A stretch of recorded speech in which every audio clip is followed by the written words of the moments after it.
MMO private I ടിയുടെ official YouTube ചാനലിലേക്ക് എല്ലാവർക്കും സ്വാഗതം. ഇന്ന് നമ്മൾ പഠിക്കാൻ പോകുന്നത് സിംഗിൾ ഫേസ് പവർ മെഷർമെൻ്റ് ആണ്. സിംഗിൾ ഫേസ് എന്ന് പറയുമ്പോൾ ഒരു ഫേസും ഒരു ന്യൂട്രലും വരുന്നതാണ്. അതിൻ്റെ ഇടയ്ക്ക് എത്രമാത്രം പവർ ഉണ്ട് എന്നുള്ളത് മെഷർമെൻറ്റ് നടത്തുന്ന രീതികളെ പറ്റിയാണ് നമ്മൾ ഇന്ന് പഠിക്കാൻ പോകുന്നത്. ഇതിൽ ഫസ്റ്റ് നമ്മൾ പരിചയപ്പെടുന്നത് എന്താണ് സിംഗിൾ ഫേസ് പവർ, അതുപോലെ തന്നെ ഏതൊക്കെ ടൈപ്പ് പവറുകളുണ്ട്.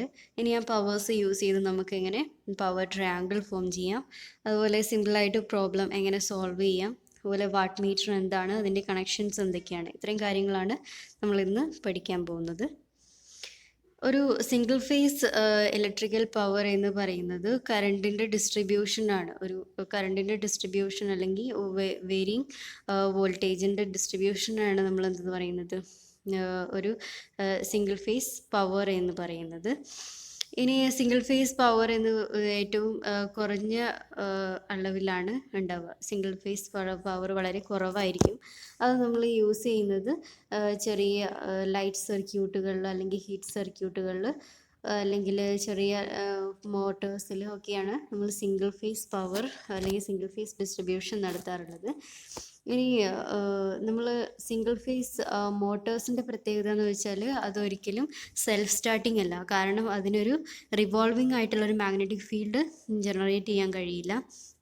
അതുകൊണ്ട് തന്നെ അത് സ്റ്റാർട്ട് ചെയ്യാൻ വേണ്ടിയിട്ട് ഒരു സെപ്പറേറ്റ് ഒരു എക്സൈറ്റേഷൻ പ്രൊവൈഡ് ചെയ്യേണ്ടതുണ്ട്. അതുകൊണ്ട് തന്നെ 10 അല്ലെങ്കിൽ 20 കിലോ വാട്ട്സ് റേറ്റിങ്ങിന് മുകളിലുള്ള മോട്ടോഴ്സ് സാധാരണ ഉണ്ടാവാറില്ല. ഇനി ഇൻസ്റ്റൻറ്റേനിയസ് പവർ എന്ന് പറയുന്നത് ഒരു പെർട്ടിക്കുലർ ഇൻസ്റ്റൻറ്റിൽ നമ്മൾ എടുക്കുന്ന വോൾട്ടേജിൻ്റെയും കറണ്ടിൻ്റെയും പ്രൊഡക്റ്റാണ് ഇൻസ്റ്റൻറ്റേനിയസ് പവർ എന്ന് പറയുന്നത്.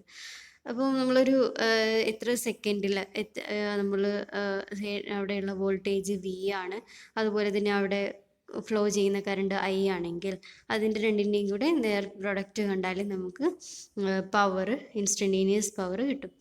നമ്മളൊരു റെസിസ്റ്റീവ് ലോഡാണ് അല്ലെങ്കിൽ റെസിസ്റ്റീവ് സർക്യൂട്ടാണ് ഉള്ളതെങ്കിൽ അവിടെ വോൾട്ടേജും കറണ്ടും ഇൻ ഫേസ് ആയിരിക്കും. അതുകൊണ്ട് തന്നെ പവർ നമുക്ക് ഡയറക്റ്റ് മൾട്ടിപ്ലൈ ചെയ്ത് കണ്ടുപിടിക്കാം. പക്ഷേ നമ്മൾ റിയാക്റ്റീവ് സർക്യൂട്ടാണ് യൂസ് ചെയ്യുന്നതെങ്കിൽ അവിടെ ഫേസ് ഡിഫറൻസ് ഉണ്ടാവും, കറണ്ടും വോൾട്ടേജും തമ്മിൽ.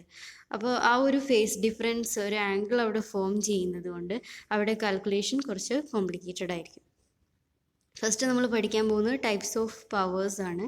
ഇപ്പോൾ പവറിൽ തന്നെ നമ്മളൊരു AC സർക്യൂട്ട് ആകുമ്പോൾ അതിൽ റെസിസ്റ്റൻസും വരാം, റിയാക്റ്റൻസും വരാം.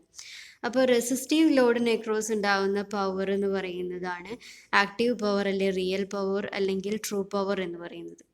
ഇനി ഒരു റിയാക്റ്റീവ് കമ്പോണൻറ്റ് മൂലം ഉണ്ടാകുന്ന പവറാണ് അവിടെ റിയാക്റ്റീവ് പവർ എന്ന് പറയുന്നത്. അപ്പാരൻറ്റ് പവർ എന്ന് പറയുന്നത് ഇതിൻ്റെ രണ്ടിൻ്റെയും കൂടെ എഫക്റ്റീവ് ആയിട്ടുള്ള വാല്യൂ ആണ്. അതായത് ടോട്ടൽ പവറാണ് അപ്പാരൻറ്റ് പവർ എന്ന് പറയുന്നത്. ഇനി ആക്റ്റീവ് പവറിനെ നമ്മൾ റെപ്രസെൻ്റ് ചെയ്യുന്നത് വാട്ട്സ് എന്നുള്ള യൂണിറ്റിലാണ്. അതുപോലെ റിയാക്റ്റീവ് പവറിൻ്റെത് വാറാണ്, VAR. അതുപോലെ അപ്പാരൻറ്റ് പവറിൻ്റെത് VA ആണ്, അതായത് വോൾട്ട് ആംപിയർ ആണ് അതിൻ്റെ യൂണിറ്റ്.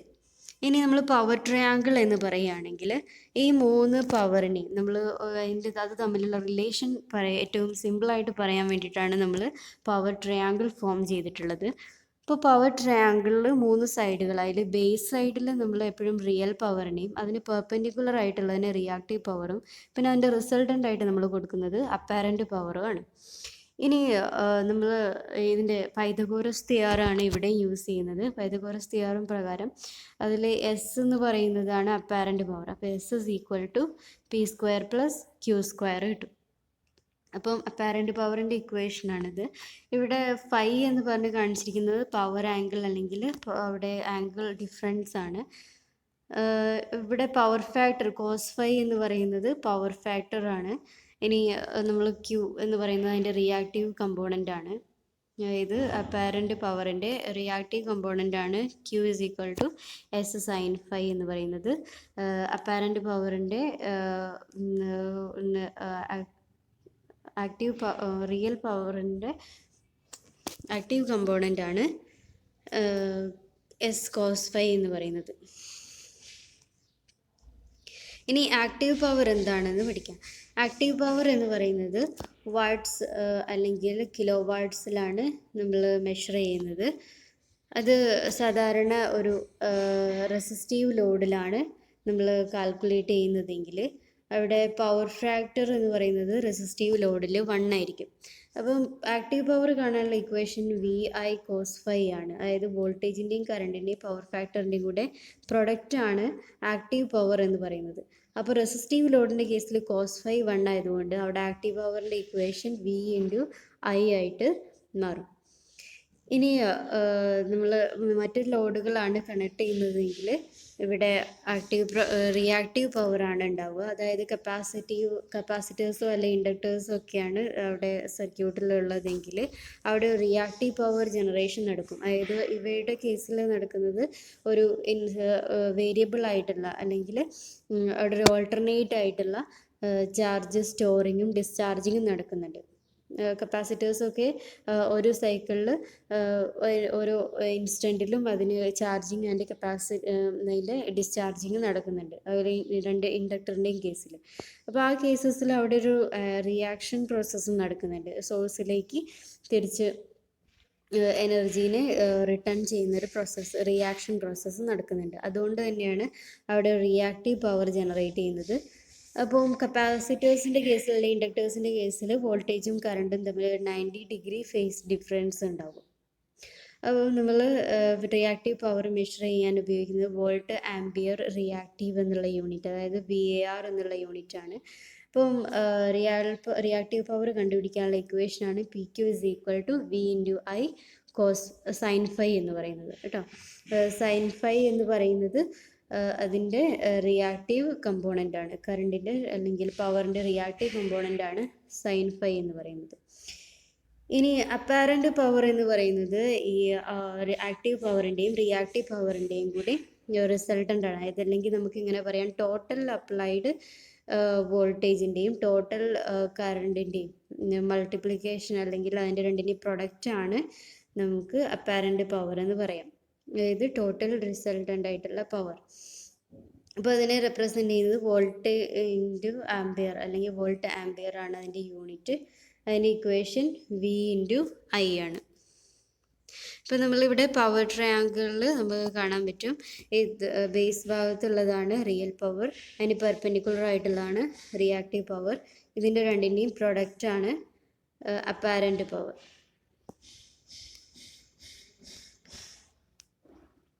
ഇനി ഒരു സിമ്പിൾ ആയിട്ടുള്ള പ്രോബ്ലം സോൾവ് ചെയ്യാം. അതിൽ നമുക്ക് തന്നിരിക്കുന്ന സപ്ലൈ എന്ന് പറയുന്നത് 250 വോൾട്ടും അതുപോലെ അതിലേക്ക് കണക്ട് ചെയ്തിരിക്കുന്ന ലോഡ് 625 ഓമും ആ ലോഡിലൂടെ ഫ്ലോ ചെയ്യുന്ന കറണ്ട് 0.4 ആംപിയർ ആണ്. എങ്കിൽ ഇവിടെ ഇൻകാൻഡസെൻ്റ് ലാമ്പ് എടുത്തിരിക്കുന്ന പവർ എത്രയാണെന്നുള്ളതാണ് നമുക്ക് മെഷർ ചെയ്യേണ്ടത്.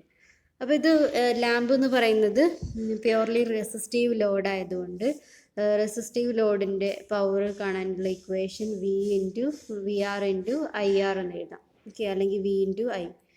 ഇവിടെ പവർ ഫാക്ടർ എന്തായിരിക്കും? 1 ആയിരിക്കും. അത് പിന്നെ സ്പെഷ്യലൈസ് ചെയ്ത് എഴുതേണ്ട കാര്യമില്ല അല്ലേ. അപ്പോൾ നമുക്ക് പവറിൻ്റെ ഇക്വേഷൻ V × I ആയി. അപ്പം വോൾട്ടേജിന് 250 കറണ്ടിന് 0.4 സബ്സ്റ്റിറ്റ്യൂട്ട് ചെയ്യുമ്പോൾ നമുക്ക് 100 വാട്ട്സ് കിട്ടുന്നു. അതുപോലെ നമുക്ക് രണ്ടാമത്തെ ഇക്വേഷനാണ് I²R, third equation E²/R or V²/R. അതിൽ നമുക്ക് അതിൻ്റെ കറസ്പോണ്ടിങ് വാല്യൂസ് സബ്സ്റ്റിറ്റ്യൂട്ട് ചെയ്യുമ്പോൾ നമുക്ക് 100 വാട്ട്സ് തന്നെ അതിൻ്റെ റിസൾട്ടായിട്ട് കിട്ടുന്നു. അപ്പോൾ ഈ 3 ഇക്വേഷൻസ് യൂസ് ചെയ്താൽ നമുക്ക് റിസൾട്ട് സെയിം ആയിട്ട് ഇവിടെ കിട്ടുന്നുണ്ട്. ഇനി നമ്മൾ റെസിസ്റ്റീവ് ലോഡ് മാത്രമാണ് കണക്ട് ചെയ്യുമ്പോൾ എങ്ങനെയാണ് പവർ മെഷർമെൻറ്റ്സ് നമുക്ക് നോക്കാം. ഇതിൽ ഈ ഫിഗറിൽ കാണിച്ചിരിക്കുന്നത് ഒരു റെസിസ്റ്റൻസിനെ നമ്മളൊരു വേരിയബിൾ ആയിട്ടുള്ള AC സോഴ്സുമായിട്ട് കണക്ട് ചെയ്തിട്ടുണ്ട്. അപ്പം വേരിയിങ് ആയിട്ടുള്ള കറണ്ട് ഇതിലൂടെ ഫ്ലോ ചെയ്യുമ്പം ഒരു ഹീറ്റ് എനർജി ഇവിടെ റെസിസ്റ്ററിൽ ജനറേറ്റ് ആവുന്നുണ്ട്. അപ്പോൾ എത്രമാത്രം പവറാണ് ഇവിടെ കൺസംഷൻ നടന്നത് എന്നുള്ളതാണ് നമുക്ക് കണ്ടുപിടിക്കേണ്ടത്. അപ്പോൾ ഒരു പ്യുവർലി റെസിസ്റ്റീവ് സർക്യൂട്ട് ആയതുകൊണ്ട് ഇവിടെ കറണ്ടും വോൾട്ടേജും ഇൻ ഫേസ് ആയിട്ടാണ് ഇവിടെ നമുക്ക് വേവ് ഫോം കാണിച്ചിരിക്കുന്നത്. അപ്പം ഈ ഇൻസ്റ്റൻറ്റേനിയസ് പവർ എന്ന് പറയുന്നത് ഇൻസ്റ്റൻറ്റേനിയസ് ആയിട്ടുള്ള കറണ്ടിൻ്റെയും വോൾട്ടേജിൻ്റെയും മൾട്ടിപ്ലിക്കേഷനാണ്. അപ്പം നമുക്ക് ഇവിടെ ഒരു പർട്ടിക്കുലർ ഇൻസ്റ്റൻറ്റിലുള്ള പവർ എന്ന് പറയുന്നത് P = V × I ആണ്. ഓക്കെ, നമുക്ക് ഇക്വേഷൻ അറിയാം. വിനെ നമുക്ക് VM sin ω t എന്നും ഐനെ I M sine omega T എന്ന് എഴുതാം. അപ്പോൾ ഇതിൻ്റെ രണ്ടിൻ്റെ പ്രൊഡക്റ്റ് കാണുമ്പോൾ V M I M sine square omega T വരും. അത് നമ്മൾ ട്രിഗ്നോമെട്രി അനുസരിച്ച് മാറ്റി എഴുതുമ്പോൾ സൈൻ സ്ക്വയർ ഒമേഗ ടി എന്ന് പറയുന്നത് 1 minus cos two omega t by 2 ആണ്. അത് സബ്സ്റ്റിറ്റ്യൂട്ട് ചെയ്യുമ്പോൾ നമുക്ക് ഫൈനലി വരുന്നത് V M I M by 2 into 1 minus cos two omega t. അപ്പോൾ ഇതാണ് ഇൻസ്റ്റൻറ്റേനിയസ് പവർ എന്ന് പറയുന്നത്, അല്ലെങ്കിൽ ഒരു power at a particular instant എന്ന് പറയുന്നത്. ഇവിടെ ടി റെപ്രസെൻ്റ് ചെയ്യുന്നത് ഒരു പെർട്ടിക്കുലർ ടൈമും ഒമേഗ എന്ന് പറയുന്നത് ആംഗുലാർ വെലോസിറ്റിയാണ്. ഓക്കെ, 2πf ആണ് ഒമേഗ. ഇനി ആവറേജ് പവറിൻ്റെ equation V M I M by 2 ആണ്. ഇത് കിട്ടുന്നത് നമ്മൾ ഈ ഒരു പവർ നമ്മളിവിടെ കാണിച്ചിരിക്കുന്ന പവറിൻ്റെ വേവ് ഫോമിൻ്റെ ഏറ്റവും പീക്ക് വാല്യൂ എന്ന് പറയുന്നത് ഇവിടെ നമുക്ക് തന്നിട്ടുണ്ട് V M into I M. അതായത് വി എം എന്ന് പറയുന്നത് എന്താണ്? വോൾട്ടേജിൻ്റെ മാക്സിമം വാല്യൂ. ഐ എം എന്ന് പറയുന്നത് എന്താണ്? കറണ്ടിൻ്റെ മാക്സിമം വാല്യൂ അല്ലേ? അപ്പോൾ കറണ്ടിൻ്റെ മാക്സിമം വാല്യൂ ഇൻറ്റു വോൾട്ടേജിൻ്റെ maximum value is equal to പവറിൻ്റെ മാക്സിമം വാല്യൂ. അപ്പോൾ ആവറേജ് എടുക്കുന്ന സമയത്ത് ഈ പവറുകളെല്ലാം പോസിറ്റീവ് ഡയറക്ഷനിലാണ് പോകുന്നത് അല്ലേ? അതായത് power is always positive in the case of resistive load. അപ്പോൾ ഇതിൻ്റെ ആവറേജ് പവർ എന്ന് പറയുന്നത് ടോട്ടൽ പീക്ക് പവറിൻ്റെ നേർപകുതിയായിരിക്കും. അതായത് വി എം ഐ എം ആണ് ഇതിൻ്റെ പീക്ക് എങ്കിൽ അതിൻ്റെ നേർപകുതി V M by I M by 2 ആയിരിക്കും അതിൻ്റെ ആവറേജ് പവർ എന്ന് പറയുന്നത്. ഓക്കെ, ഇനി ആവറേജ് പവർ കാണാൻ നമുക്ക് ഇക്വേഷൻ ഡിറൈവ് ചെയ്യാം. അതിനു മുമ്പേ നമ്മൾ എന്താണ് റെസിസ്റ്റീവ് ലോഡിൽ സംഭവിക്കുന്നത്? നമ്മൾ ഡെലിവർ ചെയ്യപ്പെടുന്ന അതായത് പവർ സോഴ്സ് ഡെലിവർ ചെയ്യുന്നത് മുഴുവൻ അത് അബ്സോർബ് ചെയ്യാനുള്ള കഴിവ് ആർക്കുണ്ടാകും? റെസിസ്റ്റീവ് ലോഡിനുണ്ടാകും. അതായത് അവിടെ ഒരു പവർ ലോസ് എന്തായിരിക്കും? വളരെ കുറവായിരിക്കും. ഇനി പവർ ഓൾവേസ് പോസിറ്റീവ് ആണെന്ന് നമ്മൾ പറഞ്ഞു. ഇനി ആവറേജ് പവർ കാണാനുള്ള ഇക്വേഷൻ ഞാൻ പറഞ്ഞു എന്താണ്? V M I M by 2 ആണ്. ഇനി നമുക്ക് ആർ എം എസ് വാല്യൂ എന്താ നമ്മൾ ഓൾറെഡി പഠിച്ചിട്ടുണ്ടായിരുന്നു. അപ്പോൾ R M S value maximum വാല്യൂയും തമ്മിലുള്ള റിലേഷൻ എന്താണ്? V R M S is equal to V M by √2, I R M S is equal to I M by √2 ആണ്. അപ്പോൾ നമുക്ക് ഈ ഐ എമ്മിനെയും വി എമ്മിനെയും നമുക്ക് √2ൻ്റെ ടേംസ് അല്ലെങ്കിൽ ആർ എം എസ് വാല്യൂവിൻ്റെ ടേംസിലേക്ക് മാറ്റി എഴുതുമ്പോൾ P is equal to V M I M by 2 എന്നുള്ളതാണ്. 2 എന്ന് പറയുന്നത് √2 ഇൻറ്റു √2 ആണല്ലേ? അപ്പോൾ നമുക്ക് ഈ ഇക്വേഷനെ V M by √2 into I M by √2 എന്ന് എഴുതാം. അപ്പം വി എം ബൈ √2 എന്ന് പറഞ്ഞാൽ എന്താണ്? വി ആർ എം എസും ഐ എം ബൈ √2 എന്ന് പറയുന്നത് ഐ ആർ എം എസും. അപ്പം നമുക്ക് പവറിൻ്റെ ഇക്വേഷൻ നമുക്ക് എങ്ങനെ മാറ്റി എഴുതാം? ആവറേജ് പവറിൻ്റെ equation V R M S into I R M S എന്ന് എഴുതാം. ഓക്കെ, അതുകൊണ്ട് തന്നെ ഇവിടെ വേറെ കമ്പോണൻസ് ഇല്ലാത്തതുകൊണ്ട് ഇതിൻ്റെ യൂണിറ്റ് വാട്ട്സ് ആയിരിക്കും. അപ്പോൾ ആവറേജ് പവറിൻ്റെ യൂണിറ്റ് റെസിസ്റ്റീവ് ലോഡിൽ വാട്ട്സ് ആണ്. അതിൻ്റെ നമ്മൾ R M S value use ചെയ്തിട്ടുള്ള equation V R M S into I R M S ആണ്. നമ്മൾ മാക്സിമം വാല്യൂ യൂസ് ചെയ്തിട്ടുള്ള ആവറേജ് പവറിൻ്റെ equation V M into I M by 2 ആണ്.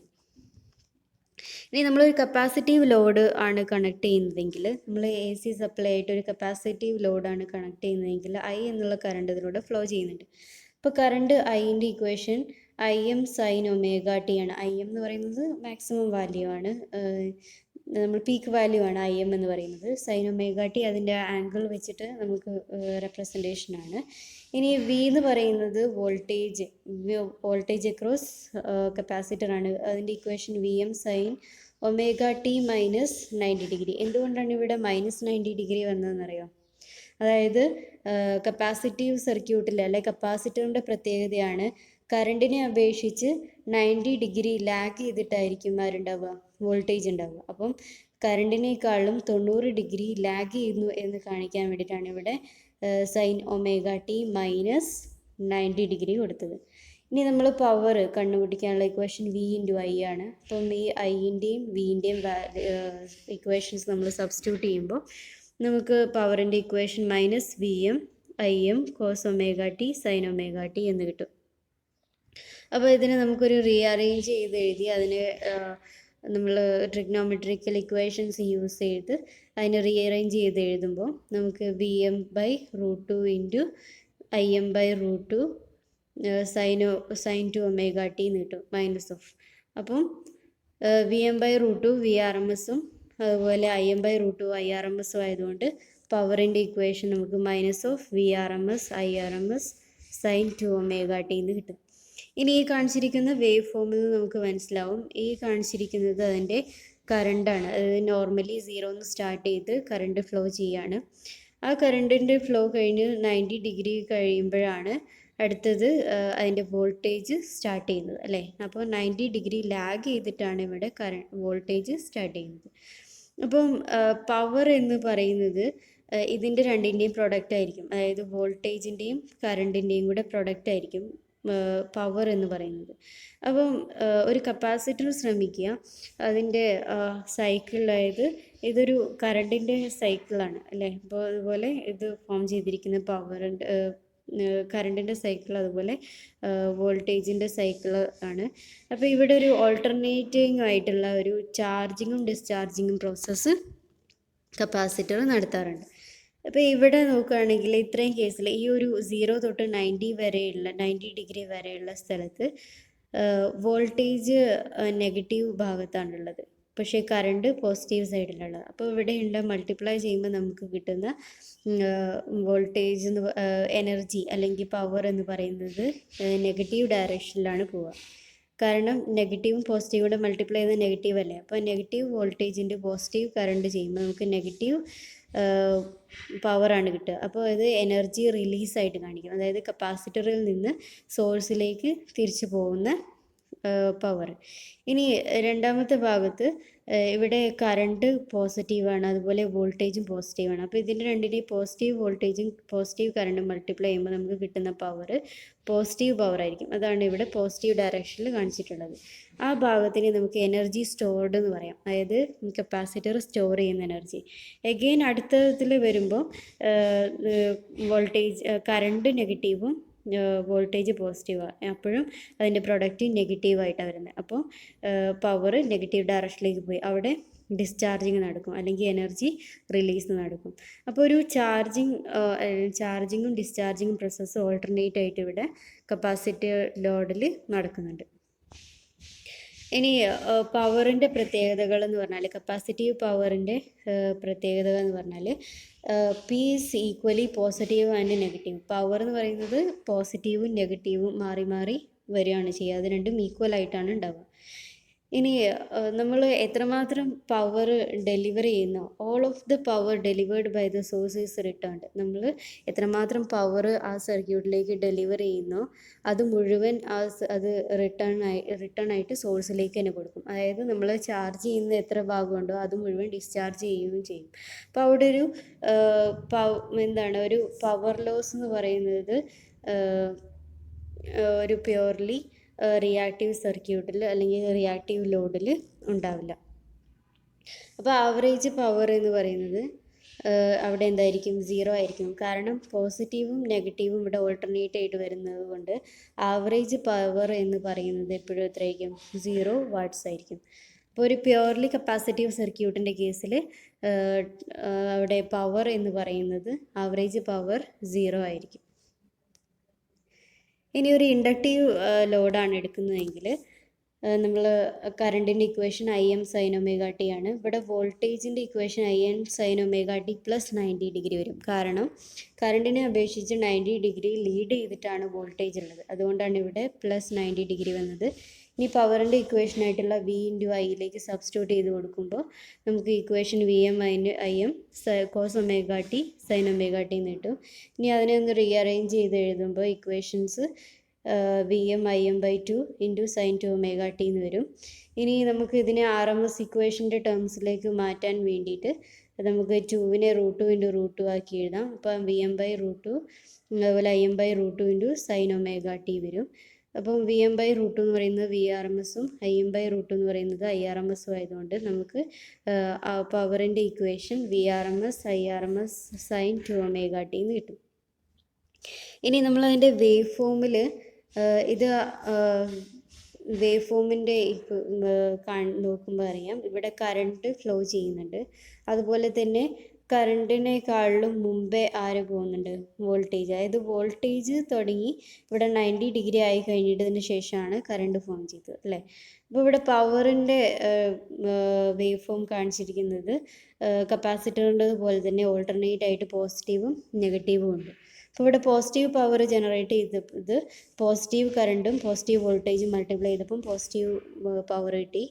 അതുപോലെ നമുക്കിവിടെ നെഗറ്റീവ് വോൾട്ടേജും പോസിറ്റീവ് പവറും പോസിറ്റീവ് കറണ്ടും മൾട്ടിപ്ലൈ ചെയ്തപ്പോൾ നമുക്ക് നെഗറ്റീവ് പവർ കിട്ടി. അതുപോലെ പോസിറ്റീവായിട്ടുള്ള കറണ്ടും നെഗറ്റീവായിട്ടുള്ള കറണ്ടും അതുപോലെ നെഗറ്റീവായിട്ടുള്ള വോൾട്ടേജും അങ്ങനെ വരുന്ന സമയത്ത് ഇവിടെ ഒരു ഓൾട്ടർനേറ്റ് ആയിട്ടുള്ള പോസിറ്റീവ് നെഗറ്റീവ് പവർ അവിടെ ജനറേറ്റ് ചെയ്യുന്നുണ്ട്. അതായത് ഒരു സ്ഥലത്ത് എനർജി സ്റ്റോർ ആവുകയാണെങ്കിൽ അടുത്ത ഇൻസ്റ്റൻറ്റിൽ തന്നെ അവിടെ ആ എനർജി ഫുള്ള് റിലീസാവും. അടുത്ത ഇൻസ്റ്റൻറ്റിൽ അത് അഗെയിൻ ചാർജിങ്ങും ഡിസ്ചാർജിങ്ങും നടക്കുന്നുണ്ട്. അപ്പം ചാർജിങ് ഡിസ്ചാർജിങ് പ്രോസസ്സ് ഇവിടെ ഓൾട്ടർനേറ്റ് ആയിട്ട് നടക്കുന്നുണ്ട്. അപ്പോൾ ഇൻഡക്റ്റീവ് ലോഡിൻ്റെ പവറിൻ്റെ പ്രത്യേകത എന്ന് പറയുന്നത് കപ്പാസിറ്റീവ് സർക്യൂട്ടിനെ പോലെ തന്നെ ഈക്വൽ ആയിട്ടുള്ള പോസിറ്റീവ് നെഗറ്റീവ് പവേഴ്സാണ് അവിടെ ജനറേറ്റ് ചെയ്യുന്നത്. അതുപോലെ തന്നെ നമ്മൾ ഇൻഡക്റ്റീവ് ലോഡിലേക്ക് കൊടുക്കുന്ന മുഴുവൻ പവറും അത് സോഴ്സിലേക്ക് റിട്ടേൺ ചെയ്യുന്നുണ്ട്. അവിടെ പവറിൻ്റെ പ്രത്യേകിച്ചുള്ള യൂസേജസ് ഒന്നുമില്ല. അതുപോലെ ആവറേജ് പവർ എന്ന് പറയുന്നത് 0 വാട്ട്സ് ആയിരിക്കും. കാരണം ഇവിടെ പോസിറ്റീവും നെഗറ്റീവും ഉള്ളതുകൊണ്ട് രണ്ടിൻ്റെയും കൂടെ ആവറേജ് കാണുമ്പോൾ ആവറേജ് പവർ എന്ന് പറയുന്നത് 0 ആയിരിക്കും ഉണ്ടാവുക. ഇനി ഈ 3 വേവ് ഫോമുകളിലൂടെ നമ്മൾ കമ്പൈൻ ചെയ്ത് അല്ലെങ്കിൽ കമ്പയർ ചെയ്ത് പഠിക്കാൻ വേണ്ടിയിട്ടാണ് തന്നിട്ടുള്ളത്. ഫസ്റ്റ് ഇത് AC പവർ ടു റെസിസ്റ്റീവ് ലോഡിലുള്ളത്, അതുപോലെ തന്നെ ഇൻഡക്റ്റീവ് ലോഡിലുള്ളത്, അതുപോലെ കപ്പാസിറ്റീവ് ലോഡിലുള്ളത്. ഇതിൽ ഫസ്റ്റ് നമ്മൾ ഓർക്കേണ്ട കാര്യം എന്ന് പറയുന്നത് പവർ എപ്പോഴും പോസിറ്റീവ് ആയിരിക്കും. ഇതിൻ്റെ കേസ് ഇൻഡക്ടറിൻ്റെയും അതുപോലെ തന്നെ കപ്പാസിറ്ററിൻ്റെയും കേസിൽ പവർ എന്ന് പറയുന്നത് പോസിറ്റീവും നെഗറ്റീവും ഓൾട്ടർനേറ്റ് ആയിട്ടായിരിക്കും വരിക. അതായത് ചാർജിങ്ങും ഡിസ്ചാർജിങ്ങും പ്രോസസ്സുകൾ ഓൾട്ടർനേറ്റ് ആയിട്ട് നടക്കുന്നുണ്ട്. ഇനി വാട്ട് മീറ്റർ എന്ന് പറയുന്നത് നമ്മൾ ഒരു എത്രമാത്രം വാട്ട്സ് ആ ഒരു ലോഡ് കൺസ്യൂം ചെയ്തു എന്നുള്ളത് മെഷർ ചെയ്യാൻ വേണ്ടിയിട്ട് നമ്മൾ ഉപയോഗിക്കുന്ന ഇൻസ്ട്രുമെൻ്റാണ് വാട്ട് മീറ്റർ എന്ന് പറയുന്നത്. അതായത് പവർ മെഷറിങ് ഇൻസ്ട്രുമെൻ്റാണ് വാട്ട് മീറ്റർ. ഇനി വാട്ട് മീറ്ററിൽ 2 കോയിൽസാണുള്ളത്. നമ്മൾ കറണ്ട് കോയിലെന്നും അതുപോലെ തന്നെ പ്രഷർ കോയിലെന്നും പറയും. ഈ വാട്ട് മീറ്ററിലുള്ള കറണ്ട് കോയിലിനെ നമ്മൾ എപ്പോഴും ലോഡിന് സീരീസ് ആയിട്ടായിരിക്കും കണക്ട് ചെയ്യുക. ഇത് നമ്മുടെ ലോഡാണ്, അതായത് ആറും എല്ലും ഉള്ള ഒരു ലോഡാണ് ഇവിടെ കാണിച്ചിരിക്കുന്നത്. അപ്പോൾ ഈ ലോഡിലേക്ക് സീരീസ് ആയിട്ടായിരിക്കും നമ്മൾ കറണ്ട് കോയിലിനെ കണക്ട് ചെയ്യുക. പക്ഷേ ഈ പ്രഷർ കോയിലിനെ നമ്മൾ കണക്ട് ചെയ്യുന്നത് പാരലലായിട്ടായിരിക്കും. അതായത് ലോഡിന് പാരലലായിട്ടായിരിക്കും നമ്മൾ പ്രഷർ കോയിലിനെ കണക്ട് ചെയ്യുന്നത്. ഇനി വാട്ട് മീറ്റർ പവർ ഫാക്ടർ എന്ന് പറയുന്നത് watt meter takes the power factor of the circuit into account and always indicate true power. അതായത് നമ്മൾ വാട്ട് മീറ്റർ എപ്പോഴും നമുക്ക് തരുന്ന റീഡിംഗ് എന്ന് പറയുന്നത് ട്രൂ പവറാണ്. ട്രൂ പവർ എന്ന് പറയുന്നത് അതിൻ്റെ പവർ ഫാക്ടർ, അതായത് cos φ കൺസിഡർ ചെയ്തിട്ട് നമ്മൾ അതിൻ്റെ ഇക്വേഷൻ പറഞ്ഞു, എന്താണ് VI cos φ അല്ലേ? അപ്പം വാട്ട് മീറ്റർ റീഡ് ചെയ്യുന്നത് എപ്പോഴും അതിൻ്റെ പവർ ഫാക്ടർ കൺസിഡർ ചെയ്തിട്ടുള്ള റിയൽ പവർ അല്ലെങ്കിൽ ട്രൂ പവറിൻ്റെ വാല്യൂ ആയിരിക്കും നമുക്ക് ഔട്ട്പുട്ടായിട്ട് തരുന്നത്. അപ്പോൾ ഇനി അടുത്ത വീഡിയോയിൽ നമുക്ക് 3 ഫേസ് കണക്ഷൻ എന്താണെന്നും 3 ഫേസ് മെഷർമെൻറ്റ്സ് എന്തൊക്കെയാണെന്നുള്ളതും പവർ മെഷർമെൻറ്റ്സ് എന്തൊക്കെയാണെന്നുള്ളതും പഠിക്കാം.